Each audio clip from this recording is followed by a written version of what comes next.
మాట్లాడాలంటే ర్యాలీలో కల్వ సురేఖ గారు కూడా పార్టిసిపేట్ చేస్తారు. సమ చెప్పండి ఫాస్ట్ గా నడుస్తా చెప్తా. నువ్వే చూస్తున్నావు కదా ఎట్లుందో, గెలుపు కనబడుతుంది. మెజార్టీ కోసం గెలుపు ఎప్పుడో ఖాయం అయిపోయింది. నేను మొన్న కూడా చెప్పినా, ఈ రోజు కూడా చెప్తున్నా, ఎంత మెజార్టీ వస్తుందని ఒక ఛాలెంజ్ అంతా తప్పించి గెలుపు ఎప్పుడో ఖాయమైంది. నవ యువకుడు తెలంగాణ ప్రజల్లో మొత్తానికి ఈ రోజు ఆదర్శంగా నిలబడుతుండు.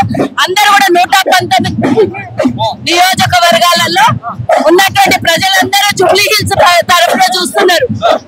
నవీన్ ఎన్నిక ఏ విధంగా జరుగుతుంది, ఎంత మెజార్టీ వస్తుందని చూస్తున్నారు. కాబట్టి ఈరోజు అంబరాన్ని అంటేనే సంబరాలు కనబడుతున్నాయి. ఇది విజయోత్సవ ర్యాలీ లాగా కనబడుతుంది. ర్యాలీ నామినేషన్ ర్యాలీ కాదు అనిపిస్తుంది.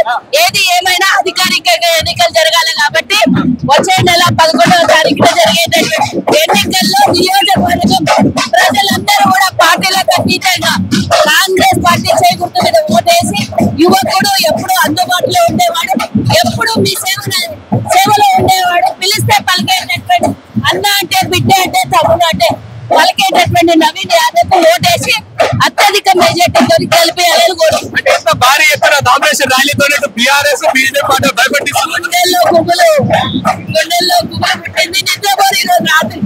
రేపు మళ్ళా కొత్త వ్యూహాలు రచిస్తారు. కుట్రలు ఏం చేయాలని, ఆ కుట్రలు గిట్రలు ఏం నడవమని చెప్పి నామినేషన్ ర్యాలీ ఎలా ఉంటా, గెలుపు ర్యాలీ ఎలా ఉండబోతుంది?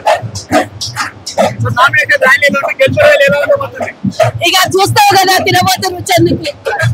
విన్నారు కదా, ఈ విధంగా నామినేషన్ ర్యాలీ కాదు, గెలుపు విజయోత్సవ ర్యాలీ చేస్తున్నాం మేము అని చెప్పి చెప్తున్నారు. సో ఈ ర్యాలీ ఇలా ఉండబోతే రేపు గెలిచినాక ర్యాలీ ఇంకెలా ఉండబోతుందో మీకు చూపిస్తామని చెప్పి చెప్తాను. నేను అలాగే బీఆర్ఎస్ పార్టీ బీజేపీ పార్టీ గుండెలు గుబులు నింపింది అని చెప్పి కల్వ సురేఖ గారు చెప్తా ఉన్న పరిస్థితి.